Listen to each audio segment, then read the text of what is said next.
I personally think that one of the hardest things that most of us have to do is to listen.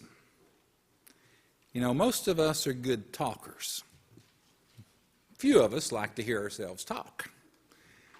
But not all of us are good listeners. How many of us simply jump right in when someone starts talking, even before he or she's fully formulated their thought, or ask us the question that is probably on their minds? I know that as a pastor, I find myself constantly saying to myself, be quiet and listen to what's being said. Don't try to guess what's being said. Don't try to give a half-baked answer to what's being said. Don't assume that you know where the conversation is heading.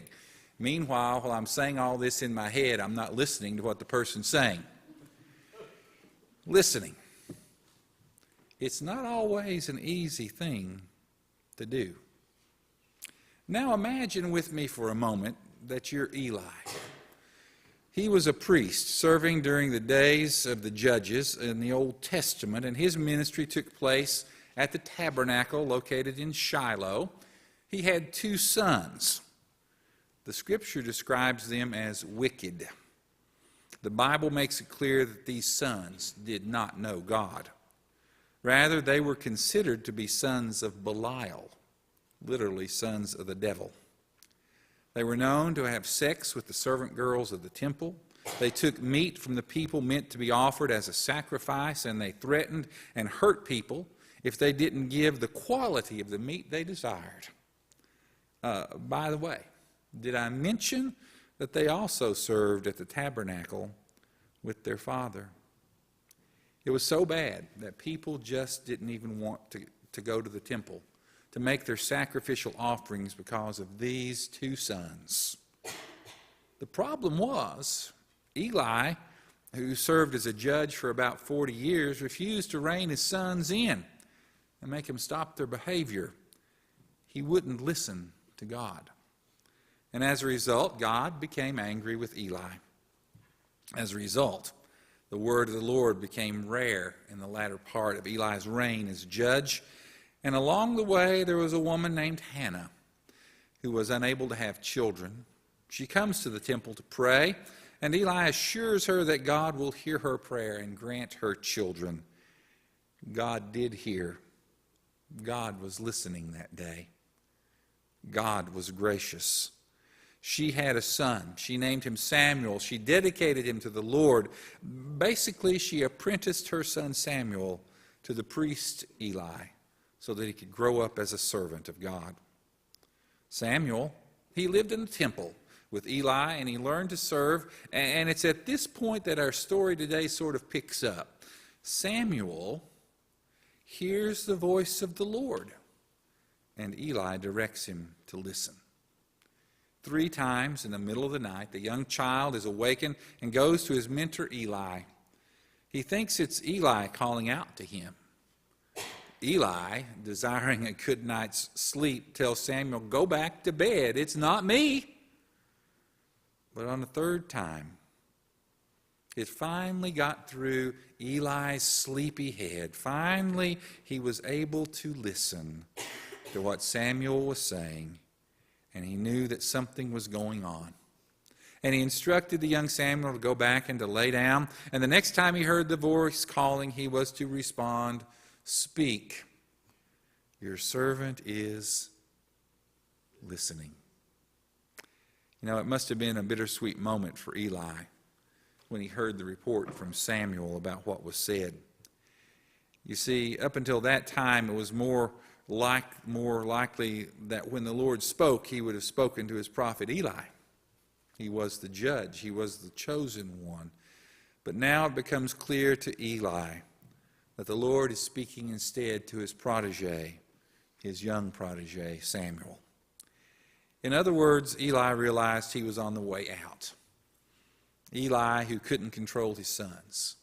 Eli, that was no longer the man he once was being replaced by a new person, by the young boy Samuel. And Samuel would go on to become a prophet and judge in Eli's place. Listen. listening. Things that Eli once did very well. And yet somewhere along the way, he lost the ability to hear the voice of God. And God then raised up a new prophet in his place. Listen. Listening. Something that all of us need to practice in our day-to-day lives. We need to listen to the world around us.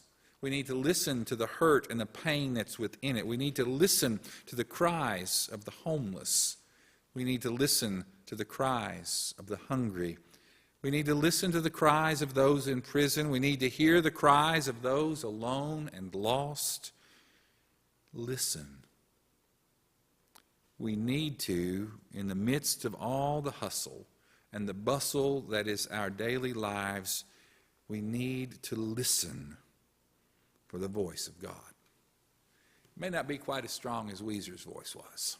It may not be a resounding, Samuel, Samuel. It might be a still small one. Terry. You know, I've told you stories of how God speaks to people in that still small voice.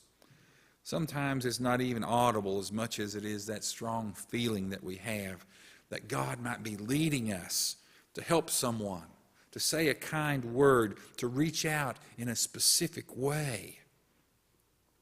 You see, God still speaks. Do we listen?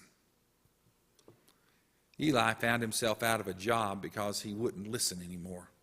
Rather than keeping the fire of the Spirit burning bright within his life, Eli let that flame burn down by not doing what God told him that he needed to do. I sometimes wonder, is that what happens to us? As we grow older in our faith, do we become more and more jaded to the power and the presence of God in our lives? When God speaks, do we say, well, Lord, I used to be able to do that, but now I'm just too old for that? As I get ready to begin my 35th year in ministry this coming July, I realize that most of my ministry is behind me now. I will be forced to retire in 16 years, more likely 12 to 13. I wonder sometimes if I still hear God's voice as clearly as I used to when I started. To be honest, there are some days when I boldly say, yes, I still hear just fine. There are other days, though, when I think the spiritual earwax has deadened my ability to hear clearly and confidently what God's calling me to do for the kingdom. I wonder, do any of you have that same problem? Do any of you find it harder and harder to listen to what God might be calling you to do for the kingdom? Let me suggest that in my life, when those moments come that make it more difficult to hear God, I have to do my part to clear up my spiritual hearing inability. I have to read the Bible more. I have to engage in more disciplined prayer. I have to listen to uplifting Christian music. I have to gather together with other believers and let their faith help to bolster my own sagging faith. I have to quiet the noise in my life and find a place or a time where I can put aside all the things of the busy life and spend time with God. As an elder in the United Methodist Church, I'm called upon to be a mentor to men and women just starting their ministries. That's a blessing. As a member of the Board of Ordained Ministry, I get to hear the stories of how God is moving and working in the lives of men and women that are being raised up to, in reality, replace me when my ministry comes to an end.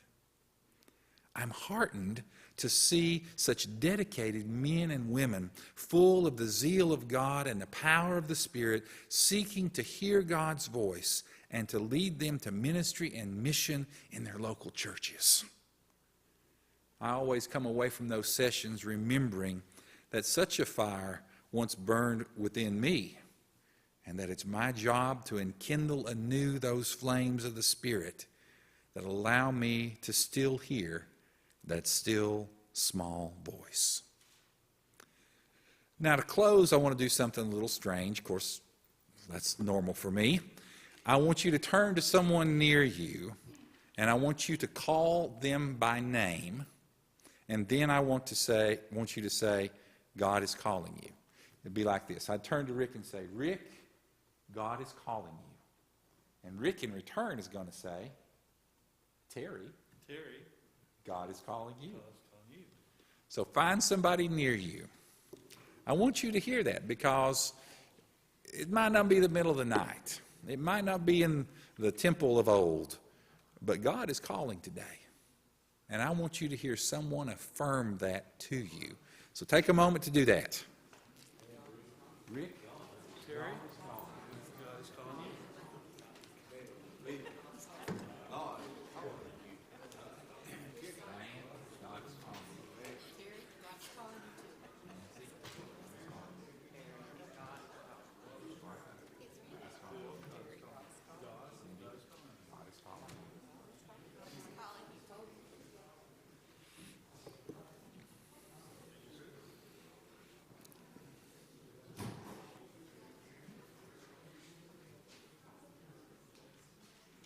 you. God is calling.